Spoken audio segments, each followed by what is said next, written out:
एक पढ़े लिखे पिता की दर्द भरी कहानी, जिसे सुनकर आपकी आंखों में आंसू आ जाएंगे।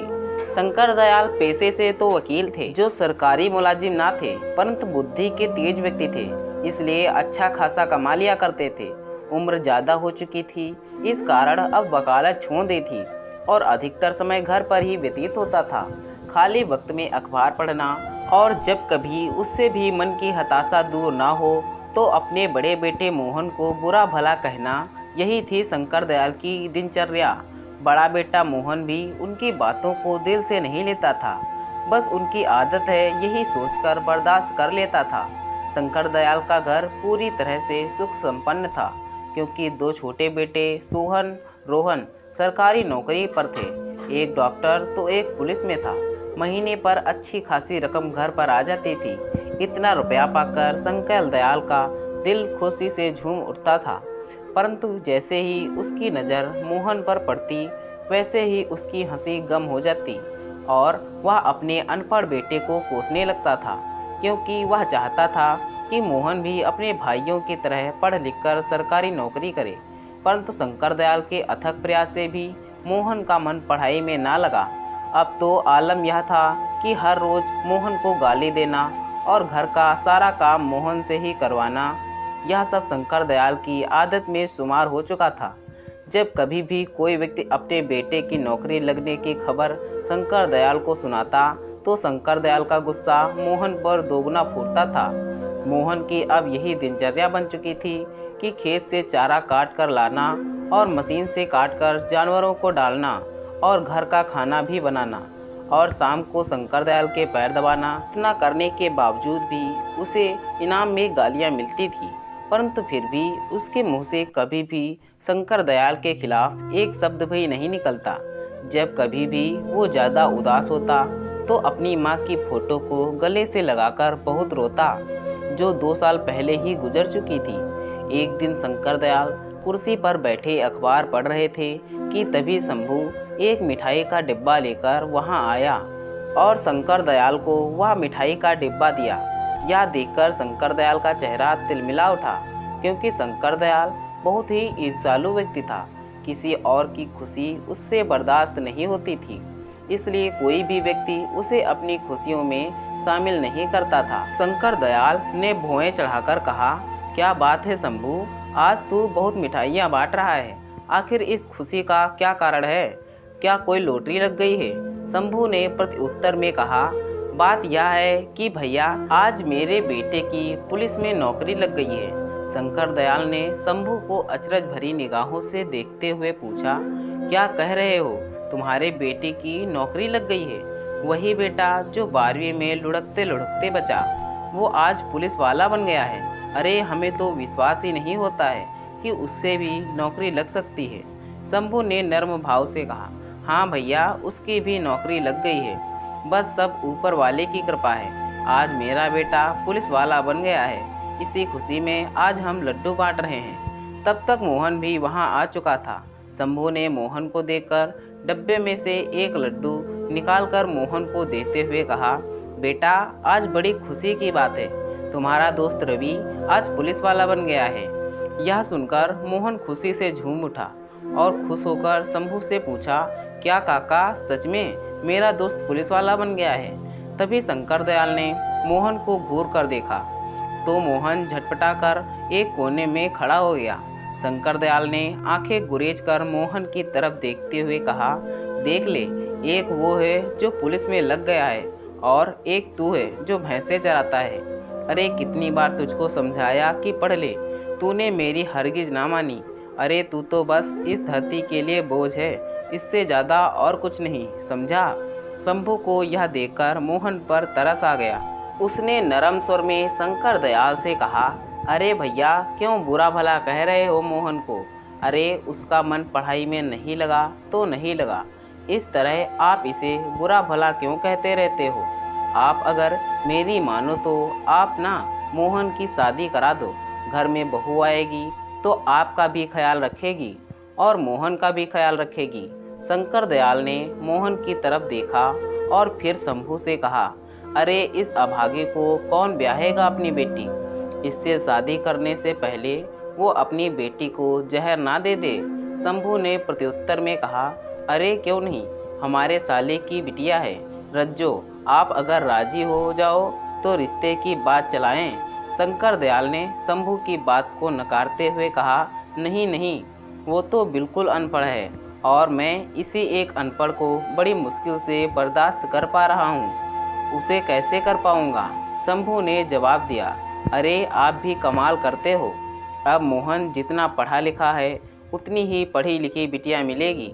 मेरी मानो तो फिर एक बार सोच लो, बिटिया बहुत कमेरी है, घर का सारा काम अकेली ही कर लिया करेगी। शंकर दयाल ने कहा, अरे ऐसे तो इसका ब्याह कब का हो चुका होता। अरे हम अपने घर में अनपढ़ लोगों को तो बिल्कुल भी बर्दाश्त नहीं कर पाएंगे। और तुम इसकी चिंता छोड़ो, ये तो है ही धरती का बोझ, पड़ा पड़ा खाता रहता है।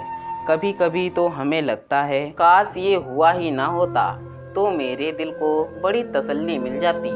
शंभू ने शंकर दयाल को समझाते हुए कहा, ऐसा मत बोलो, लड़का सयाना हो चुका है, कहीं आपकी बातों में आकर कुछ उल्टा सीधा कर लिया तो।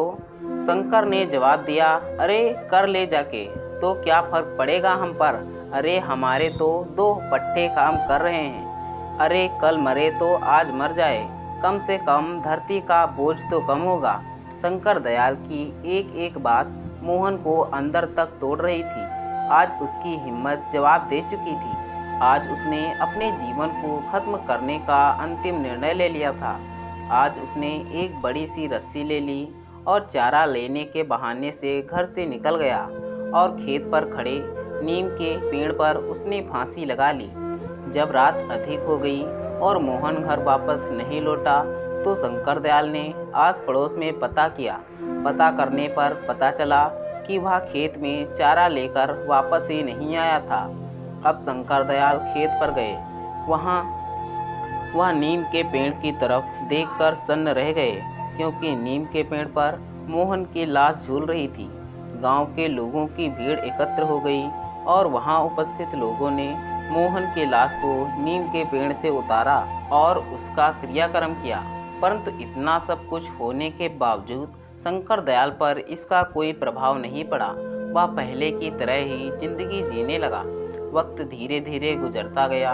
अब उसके दोनों बेटों की शादी हो चुकी थी।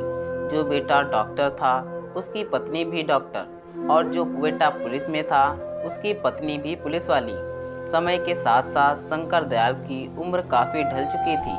उसके हाथ पैर उसका साथ नहीं देते। कोई भी काम करने पर उसकी हाफी फूल जाती। बड़े बेटे ने शहर में एक अस्पताल खोल लिया और दोनों मियाँ बीबी शहर में रहने लगे। कुछ दिनों बाद छोटे बेटे की भी पोस्टिंग दूसरे शहर में हो गई, तो उसने अपनी पत्नी की भी पोस्टिंग उसी शहर में करवा ली। अब दोनों ही मियाँ बीबी जाने की तैयारी में जुट गए। तभी शंकर दयाल वहाँ आकर के अपने छोटे बेटे रोहन से कहा, बेटा, बड़े बेटे और बहू तो हमें छोड़कर चले गए, अब तुम लोग भी जा रहे हो, अब हम अकेले यहाँ कैसे रहेंगे। बेटा ऐसा करो, हमें भी अपने साथ लेते चलो। रोहन ने प्रत्युत्तर में कहा, बापू आप जानते तो हैं शहर का वास्ता है, अभी लोग खुद किराए पर रह रहे हैं और आपको कैसे रखेंगे। वैसे भी बापू हमारे पास ये इतना बड़ा घर, इससे किसके हवाले छोड़कर जाएंगे। शंकर दयाल ने निवेदन किया, बेटा इतने बड़े घर में मैं अकेला रहकर क्या करूँगा। अरे मुझसे तो कुछ किया भी नहीं जाता है, मेरी देखभाल कौन करेगा। रोहन ने शंकर दयाल को समझाते हुए कहा, बापू आप चिंता मत करो, मैं इस घर को बेचकर शहर में एक नया घर ले रहे हैं। बस हम यहाँ से ये घर बेचेंगे और वहाँ नया घर खरीद लेंगे। हाँ बापू, यही 2-4 दिन में सेठ इस घर को खरीदने आएगा। आप घर के कागजात पर साइन कर देना और सेठ से 3 लाख रुपए भी ले लेना और शहर चले आना। और जब शहर पहुँच जाओ तो ये रहा मेरा नंबर, हमें कॉल कर देना, मैं तुम्हें लेने आ जाऊँगा। आप चिंता मत करो, बस 2-4 दिन की ही तो बात है। और फिर रोहन शंकर दयाल को अपने गले से लगाता है और उनके पैर छूकर वहाँ से चला जाता है। आज इतने बड़े घर में शंकर दयाल अकेला था। जब उसे भूख लगी तो उसने रोटी बनाने के लिए आटा गूंदा। बूढ़े हाथों में इतनी जान कहाँ थी कि जो आटा भी सही से गूंदा जाए। आज उसे अपने बड़े बेटे मोहन की याद रह रहकर आ रही थी। यादों का सैलाब जब ज़्यादा हो गया तो उसे अपने आंखों के सामने मोहन का अक्स नज़र आने लगा। वो मोहन का आटा गूंदना और रोटी बनाना एक एक करके सभी दृश्य उसके आंखों में तैरने लगे। उसकी बूढ़ी आंखों में आज आंसू झलक उठे और मन में सिर्फ एक ही आवाज़ निकल रही थी कि काश आज मेरा अनपढ़ ही होता तो उसकी शादी होती और एक अनपढ़ बहू इस घर में आती। कम से कम वो अपने घर में तो रहती और खाना बनाती। मोहन मेरा घर का सारा काम करता और मैं पहले की तरह ही कुर्सी डालकर बैठे अखबार पढ़ता। परंतु अब सपनों को देखने से होने वाला क्या है। जो कुछ उसने किया आज वो उसके सामने था। 2-4 दिन यूं ही निकल गए और वो दिन भी आ गया जिस दिन सेठ ने रुपए देने को कहा था। सेठ ने घर के कागज पर साइन करा लिए और शंकर दयाल को 3 लाख रुपए दे दिए।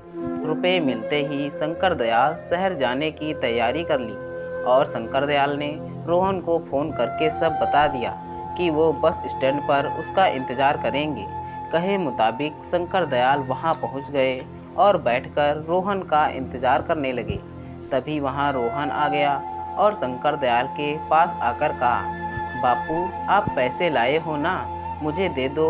वो जो मैंने नया घर खरीदा है उसका मालिक अभी रुपए मांग रहा है।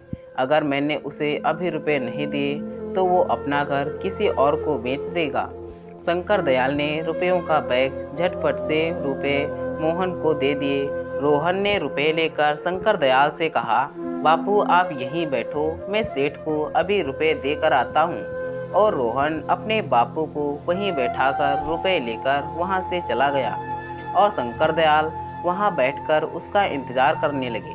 समय धीरे धीरे काफ़ी बीत चुका था परंतु रोहन अभी तक वापस नहीं आया था। शाम होने को थी। शंकर दयाल बहुत ही चिंतित था कि रोहन अभी तक नहीं आया।